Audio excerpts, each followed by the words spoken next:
ओम शांती. आज 28/5/2026 साकार मुरलीचे सद्गुरुवारचे महावाक्य. आज बाबांनी स्वउन्नती आणि सेवा यावरती लक्ष द्यायला सांगितलं. संपूर्ण पवित्रता या धारणेस कसं आचरणात आणायचं त्याबद्दलही बाबांनी सांगितलं.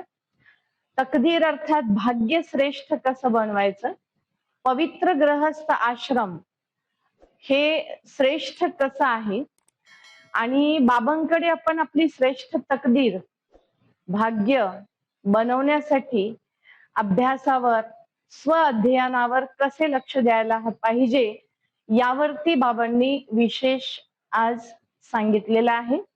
चला तर आजचे महावाक्य ऐकूया. आज बाबांनी सांगितलं, गोड मुलांनो, तुम्ही बाबांकडे आला आहात उच्च तकदीर बनवण्यासाठी. जितके श्रीमतावर चालणार तितके श्रेष्ठ भाग्य बनणार. प्रश्न, भक्तीची कोणती सवय आता तुम्हा मुलामध्ये नाही पाहिजे? उत्तर, भक्तीमध्ये थोडेसे दुःख झाले, थोडीशी रोग बिमारी आली तर म्हणतात, हे राम, हे ईश्वर, हे भगवान. हाय हाय करण्याची जी सवय आहे ती भक्तीची होती. आता तुम्हाला तुमच्या मुखातून हे शब्द कधीही नाही काढायचे. तुमच्या मुखातून हे शब्द नाही बोलायचे. तुम्ही तर आता आतल्या आत बाबांची आठवण करता. आतल्या आत बाबांची आठवण करून मदत घ्यायची आहे. गीत आहे, तकदीर जागवून आलो आहे. ओम शांती. सुख शांतीसाठी सर्वच जण मेहनत करत आहेत. साधू संत संन्यासी सुद्धा शांती शांती मागत राहतात. बाबांनी सांगितलं, सर्व दुनियेमध्ये प्रत्येक जण जे पण करत आहे ते सुखासाठी आणि शांतीसाठी करत आहे. संन्यासी पण तप जप किंवा जंगलामध्ये जाऊन तपस्या करणे हे का करत आहेत? शांतीसाठी करत आहेत. बाबा म्हणतात, भगवान मनुष्य मात्रांचा दुःख हरता आहे, सुख करता आहे, परंतु ही गोष्ट दुनियेतील मनुष्य जाणत नाही. बाबा म्हणतात, ब्रह्मा विष्णू शंकर यांना देवता म्हणता येईल, परंतु बाबा नाही म्हणता येणार. शिवासाठीच शिव बाबा असं आपण म्हणू शकतो. ब्रह्मा देवताय नमः, विष्णू देवताय नमः आणि शंकर देवताय नमः असं म्हटलं जातं. शिवासाठी मात्र शिव परमात्माय नमः म्हटलं जातं. पुढे बाबांनी सांगितलं, लौकिक देहधारी पिता प्रत्येकाचे आपापले आहेत. पारलौकिक पिता एक निराकार आहेत.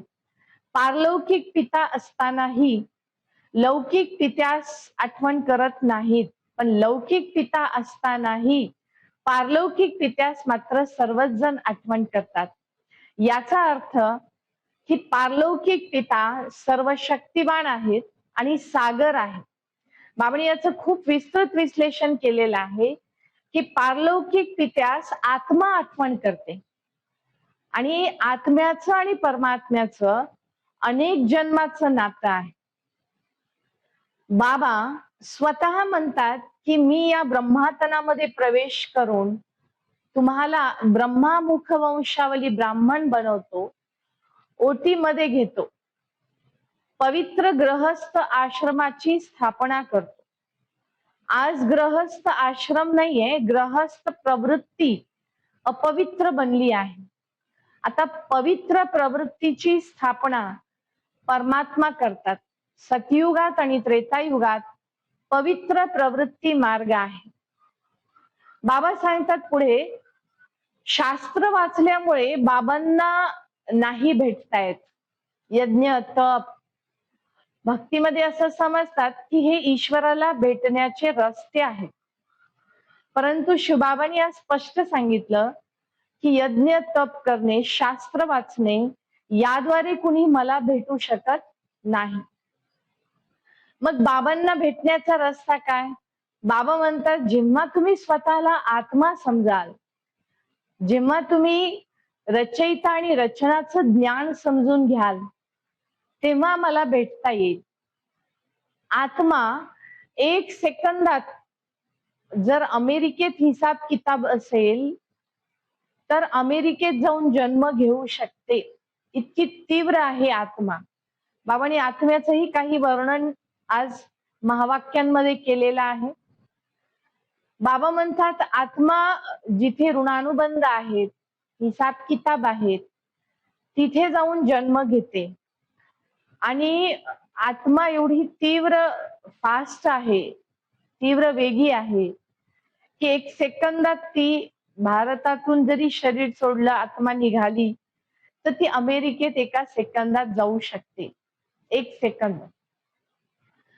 पुढे बाबांनी गंगा याबद्दल वर्णन केलं की गंगा पतित पावनी म्हणून जाऊन तिथे आपण गंगा स्नान करतो, डुबकी लावतो. परंतु बाबांनी सांगितलं जर गंगा पतित पावनी आहे तर मग पतित पावन परमात्म्याला आवाज का देतात?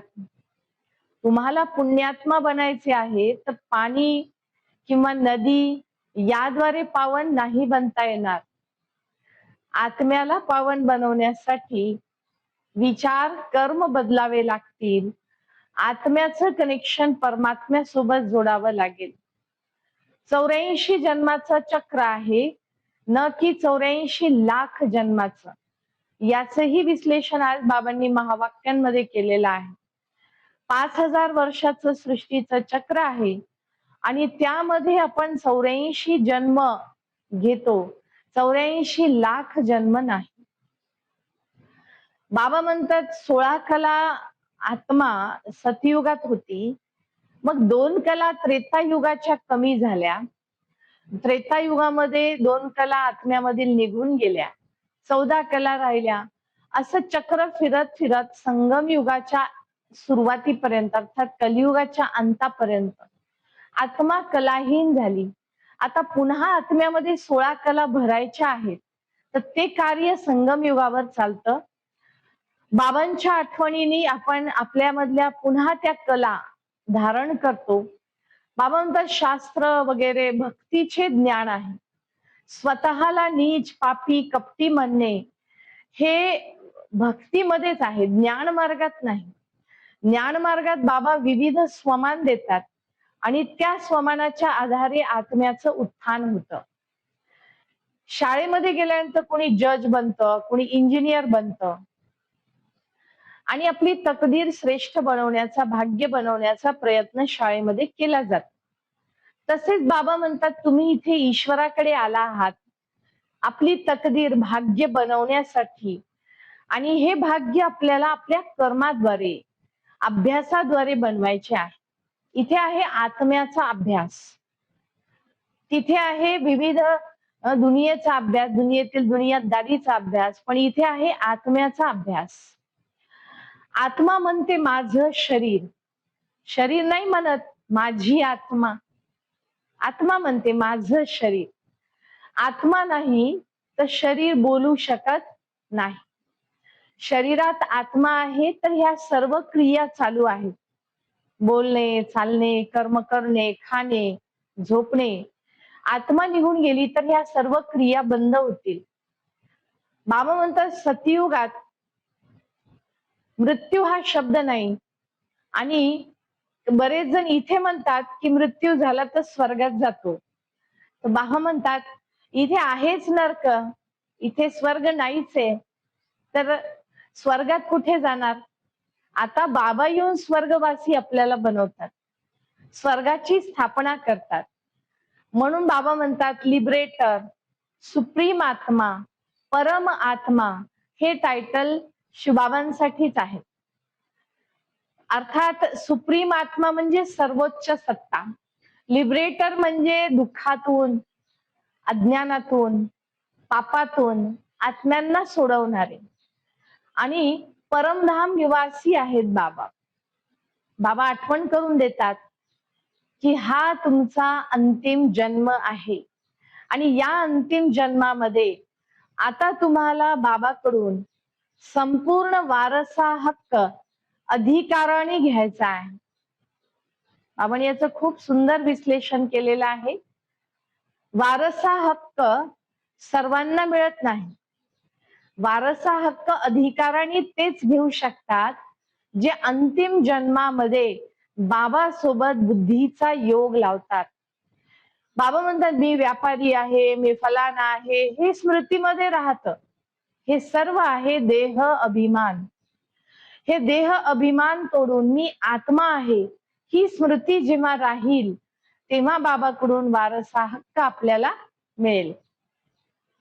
बाबा म्हणतात हाताने कर्म करा, बुद्धीने मला आठवण करा. हात कारडे दिल यारडे. बुद्धीने आठवण करायचे, मनाने बाबासोबत कनेक्शन जोडायचे, हाताने कर्म करायचंय. बाबा पुढे सांगतात शिवजयंती साजरी करतात, परंतु शिव कधी येतात, येऊन काय करतात, बाबालाच विसरून गेलेले आहे. बाबा म्हणतात परमात्मा स्वर्गाची स्थापना करतात, त्या स्वर्ग दुनियेलाही विसरून गेलेले आहे. बाबांनाही विसरले आणि शिवबाबांनी जी रचना रचली होती सुखाची तेही विसरून गेले. म्हणून बाबा म्हणतात की ईश्वरापासून दूर झाल्यामुळे दुःख झालं, अशांतीमध्ये आले. आता पुन्हा बाबांशी योग लावा, बाबांच्या वारसा हक्काला संपूर्ण धारण करा. अच्छा, गोड गोड मुलांप्रती खूप दिवसापासून दूर झालेले पुन्हा येऊन भेटलेल्या अशा मुलांप्रती मातपिता बापदादांची सुमधुर आठवण, सुप्रभात आणि नमस्ते. आत्मिक पित्याची आत्मिक मुलांना नमस्ते. आपणही म्हणायचे आत्मिक मुलांची आत्मिक पित्यास नमस्ते नमस्ते. धारणेसाठी प्रथम पॉइंट आहे अभ्यासाच्या आधारावर श्रेष्ठ भाग्य बनवायचे आहे. मनुष्यापासून देवता बनायचे आहे. पावन बनून घरी जायचे आहे व नवीन दुनियेमध्ये जाण्याचा अधिकार, वारसा हक्क प्राप्त करायचा आहे. दुसरा पॉइंट हाताने काम करा, बुद्धीने शिवबाबांची आठवण करा. कोणतीही उलटी सुलटी गोष्ट ऐकायची नाही आणि दुसऱ्यांना ऐकवायची सुद्धा नाही. धारणेसाठी खूप सुंदर पॉइंट आहे हा. आज दिवसभर याला आचरणात आणूया. उलटी सुलटी गोष्ट ऐकायची नाही आणि ऐकवायची सुद्धा नाही. वरदान सदा आपल्या पवित्र स्वरूपात स्थित राहून गुणरूपी मोती वेचणारे होली हंस भव. होली हंस पवित्रही असतो आणि होली हंस सदैव गुण वेचतो. अवगुण रूपी दगड, अवगुण रूपी कंकड वेचत नाही. बुद्धीमध्ये अवगुण धारण करत नाही. न वाईट पाहणे, न वाईट बोलणे, न वाईट ऐकणे.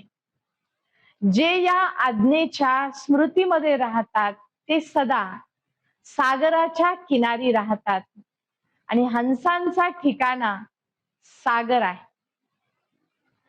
तर बाबा हा सागर आहे आणि आपल्याला गुणरूपी मोती वेचून होली हंस बनायचा आहे.